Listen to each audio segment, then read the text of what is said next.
America's appetite for Mexican food is insatiable, but it's not necessarily the healthiest obsession, as the calories can quickly swell up if you're constantly chowing down on quesadillas and churros. With that in mind, here are the foods you should always avoid at Mexican restaurants. Chimichangas are essentially deep-fried burritos. They're packed with a hearty filling, which may include beef, chicken, or pork, plus cheese, beans, peppers, chiles, and spices. Then they're dropped in a fryer filled with oil and cooked until they reach crispy perfection. If that weren't already delicious enough, chimichanga chefs generally add even more cheese, plus toppings such as green onions, diced tomatoes, guacamole, sour cream, and black olives before serving. Time to make the chimichangas. But alas, even though they're scrumptious, chimichangas are in fact one of the unhealthiest dishes you can order at a Mexican restaurant.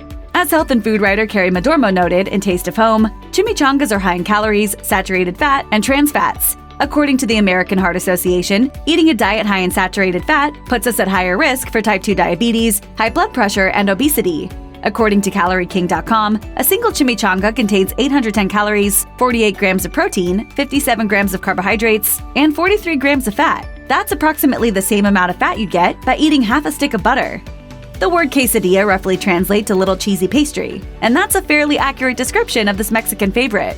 Chefs craft quesadillas using corn or flour tortillas, and after that, anything goes. They can be filled with multiple cheeses, grilled meats, caramelized peppers and onions, or virtually any other food that can be found floating around a Mexican kitchen.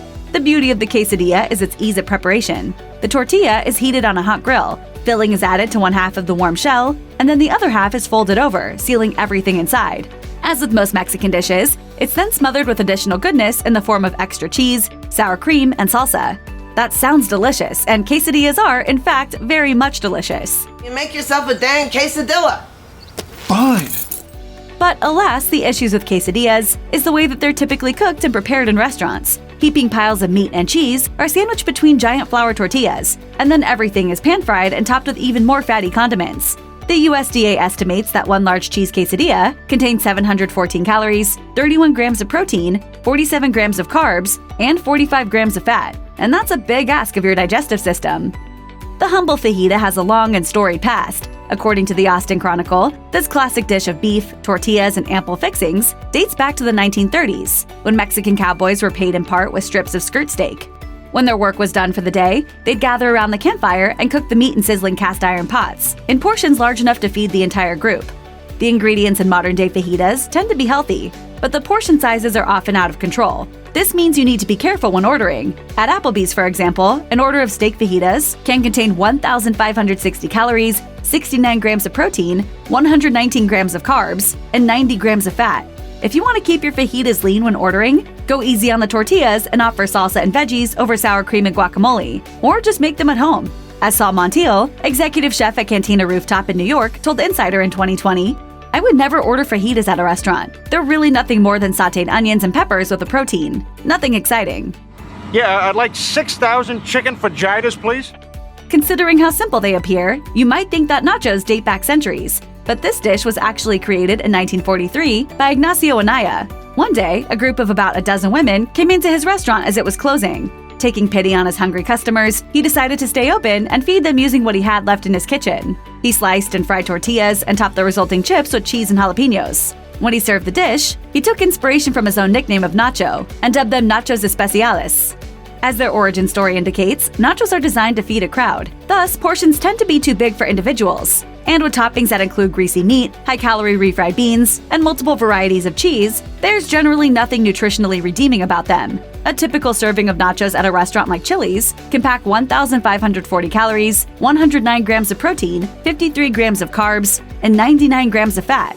And that's just for an appetizer. Surprisingly, there was a time when tequila wasn't popular in America. In fact, it wasn't until Prohibition was instated in the 1920s that industrious citizens living along the Mexico border started crossing over into our neighbor to the south and began smuggling back the local liquor.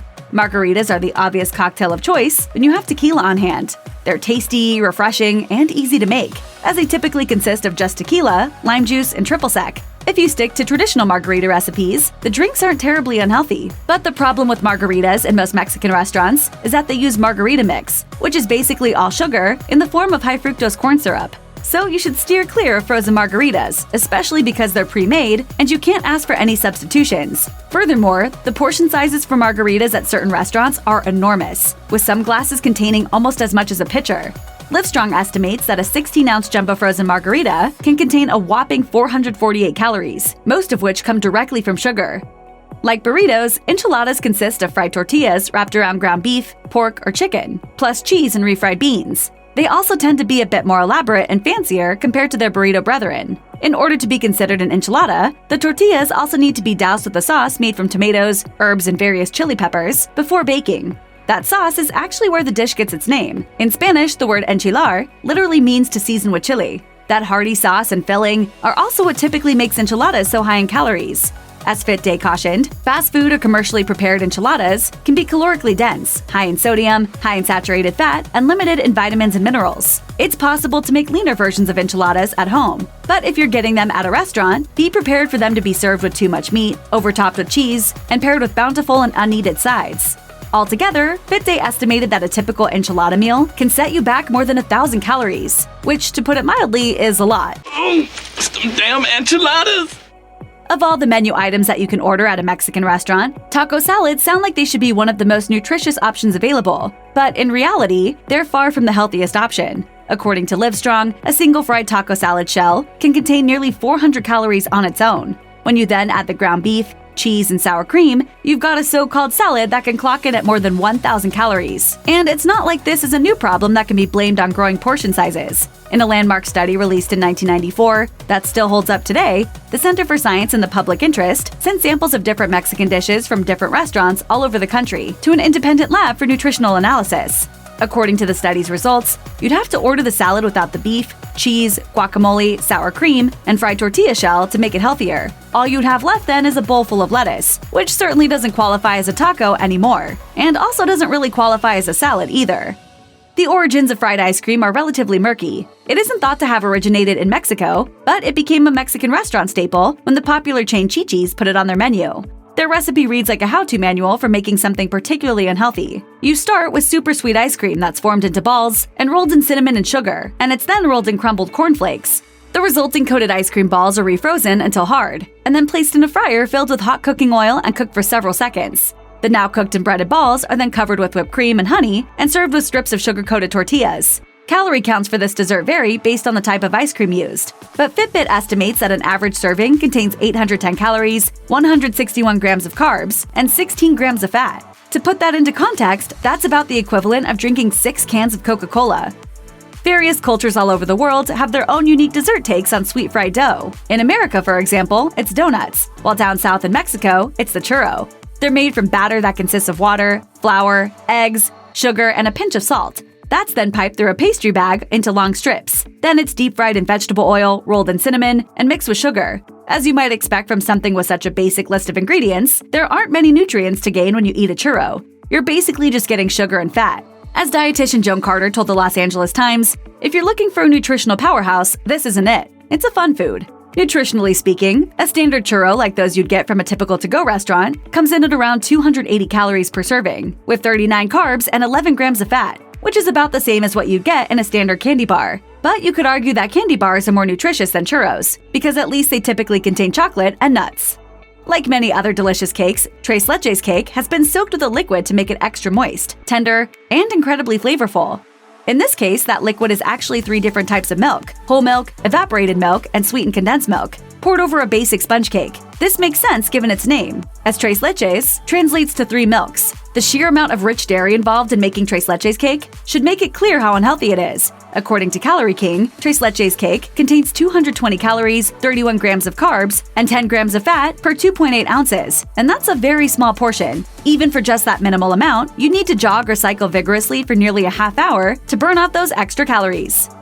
Everybody's happy to see the basket of free tortilla chips show up when dining at a Mexican restaurant, but each one of those chips packs about 20 calories. So it's worth considering just how many you mindlessly scarf down as you chat with your friends. They're sneakily dangerous, as they're an easy way to pack on the calories before you even get to your main course. Another reason to avoid this high-calorie trap is that these chips typically aren't even that tasty. We tend to just eat them because they're there and they're free. But maybe we shouldn't, as they're often overly salty, greasy, and usually have an odd aftertaste. As Thrillist opined, most restaurant tortilla chips taste like printer paper, seasoned with cardboard shavings. If you need another reason to just say no, you should be aware that some restaurants have been known to reuse their chips by moving bowls that look like they haven't been touched from table to table until they finally get eaten. That's not just unhealthy, it's flat out nauseating. Where are the chips? Somebody stole them. Check out one of our newest videos right here. Plus, even more Health Digest videos about your favorite stuff are coming soon. Subscribe to our YouTube channel and hit the bell so you don't miss a single one.